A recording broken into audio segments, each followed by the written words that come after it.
All right, so I just finished adding some soft edge to my duotone color. So soft edge in the hat, soft edge on the eyes, in between the eyes, soft edge on the wings. And you can see that's quite a difference. And if I'm not totally sold on it, I can always play with the opacity of these different coloring layers, right?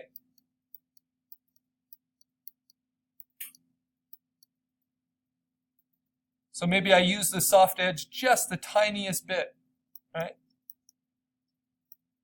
Like about that much, instead of all the way. And I think that looks pretty good. Okay, so now, as we're looking at it, we might see little areas where we can improve it. And one is I want to soften this transition here. And as long as I'm using the eraser on my highlight layers, I'm doing it in a very controllable and predictable way.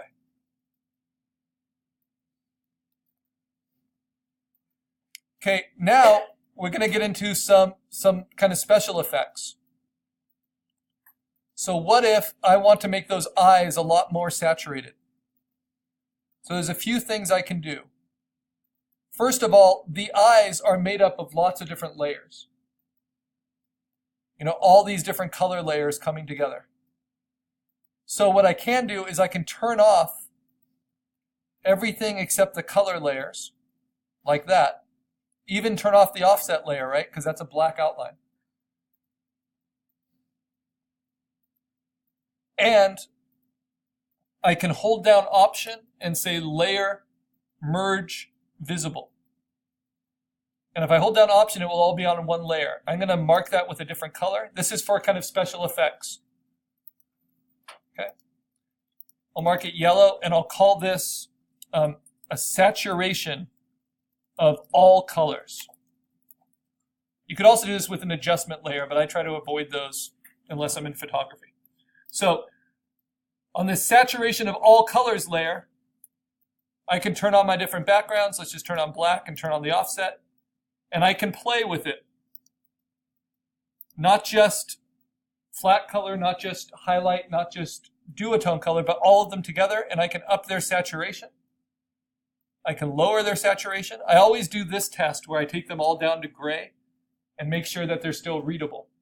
Because sometimes colors can look great, but then if you were colorblind, they would look really muddy. And so I want them to read pretty well in grayscale as well. And I notice that the eyes are pretty light, and maybe I want those eyes to be a little darker. And if I really saturate them, they're not so great. But if I oversaturate them to about 50% here, plus 50, then I might even play with the hue a little bit, and it will shift all of the colors on the visible spectrum, up or down. And generally what I'll do is I'll just push them up the scale a few points, so plus 3. The other thing you can do with an overall saturation layer, and I'm really looking at the eyes, is you can lighten them generally or darken them generally, right? Basically, depending on what your background fill was, if it was white or if it was black, your colors were probably either too bright. If you had a white background, we tend to choose colors that are too bright because everything looks dark on a white background. And if you did it on a black background, then your colors might be too dark. So that's why I like the middle gray background. But you can adjust it this way. If you just think maybe they all need to go a little bit brighter. And then that allows me to up the saturation even more. And then you say, okay, what do I like? So that saturation's maybe a little overdone, right? But what I like about it is I like the eyes.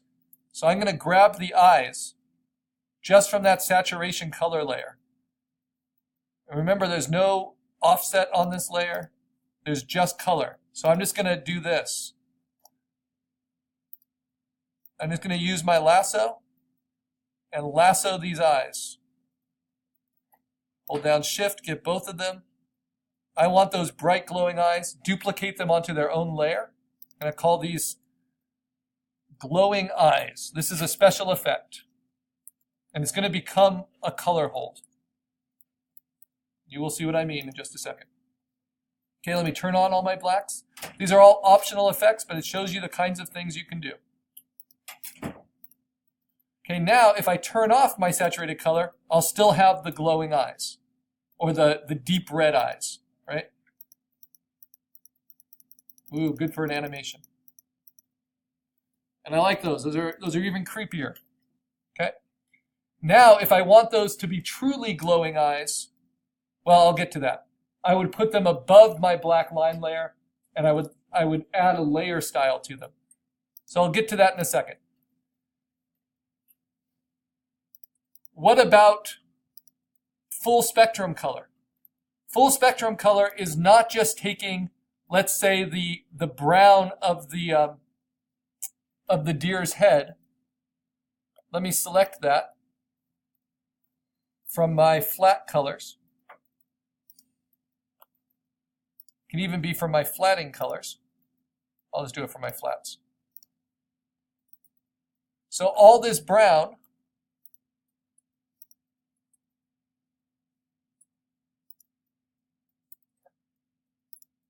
right? I have the option of it being a flat color, like I had down here.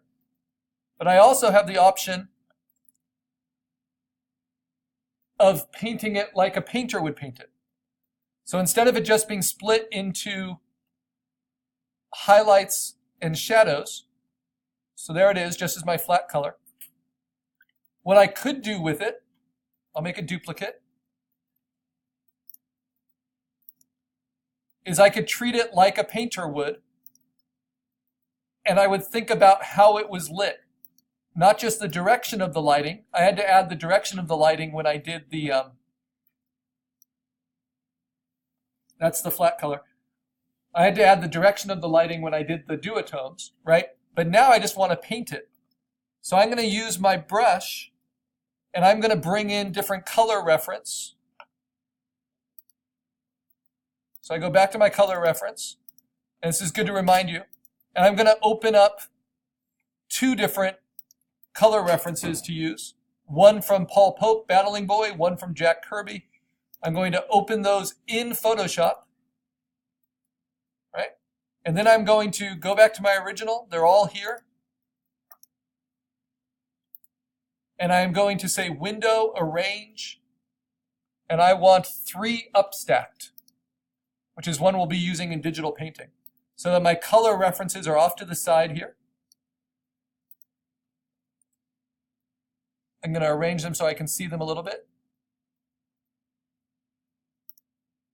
I think that's pretty good for getting lots of different colors to choose. Right.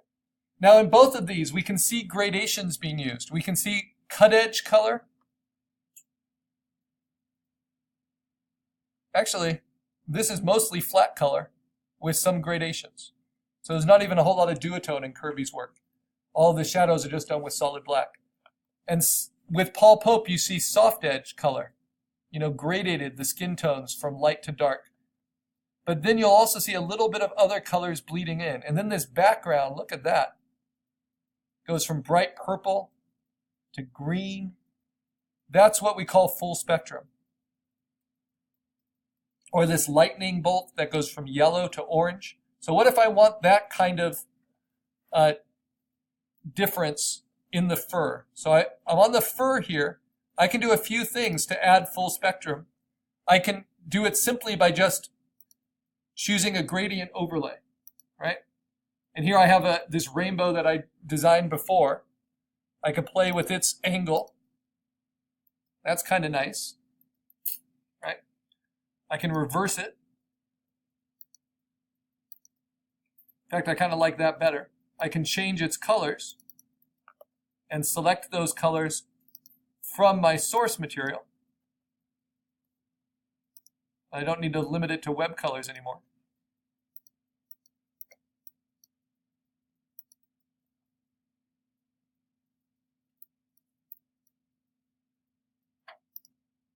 Let's see. There we go. So I want a kind of a cream color. And I can obviously play with the gradient, angle it more, differently at the edges.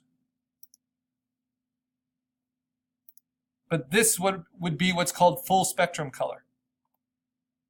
And then if I add that in with my duotones, it's kind of interesting, right? I put it on its own layer so I can move it down below my duotones.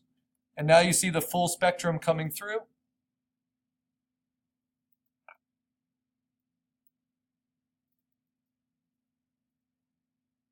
And that's without it, and that's with it. And then I might decide I like it, but I want it, at a lower opacity. Very subtle.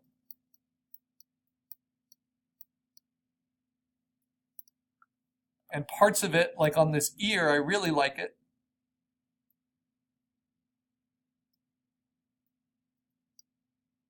So I'm going to duplicate that and move that above. So there's a reason we did compositing skills early on in this class. Kind of moving layers, making duplicates. Because I'm filling this sandwich between the white bread and the black bread on top, which is lots and lots of crazy things, right? But they're all informed based on my understanding of compositing. And as I play with each layer, I can play with their different opacities. I can even play with their layer styles, right? Like whether they're screened, and that's kind of nice, that's a little bit brighter. Whether they're multiplied and get darker, that one I'll keep normal. This one, let's try screening.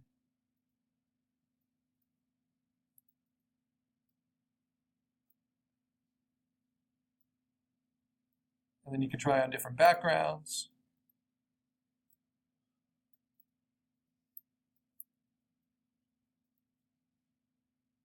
Yeah, I think I like it right there. Okay. So that is full spectrum color.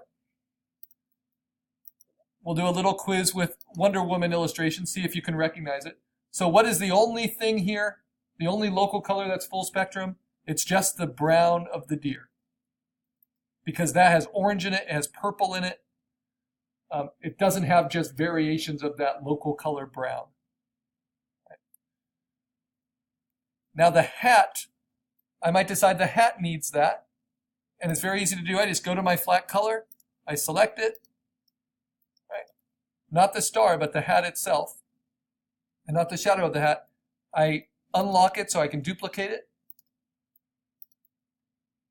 And I'm going to add that same effect. And one way you can do that is to duplicate the layer where you use the effect and then just drag the effect onto your new layer and then delete that copy. It's a lot of steps, but that's the way it works.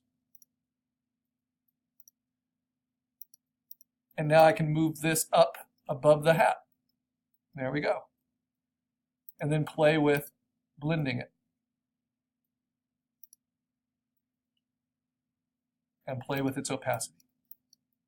So this is a little bit more color to the hat bit.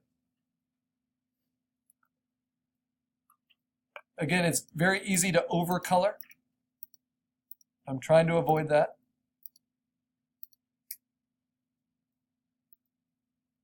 But these are techniques that can help. I can play with the angle of my full spectrum gradient. And what I like about Paul Pope is he's actually very disciplined. He either does flat color. We look at his work. He either does very straightforward flat color, but he chooses the colors very well, like so. Or he does flat color, but chooses the colors really well. Or he mixes his flat color with gradients. So this is a nice example. So he has mostly flat color here, very select duotone. Like right there is duotone cut edge, right there is duotone cut edge. In the background is duotone cut edge.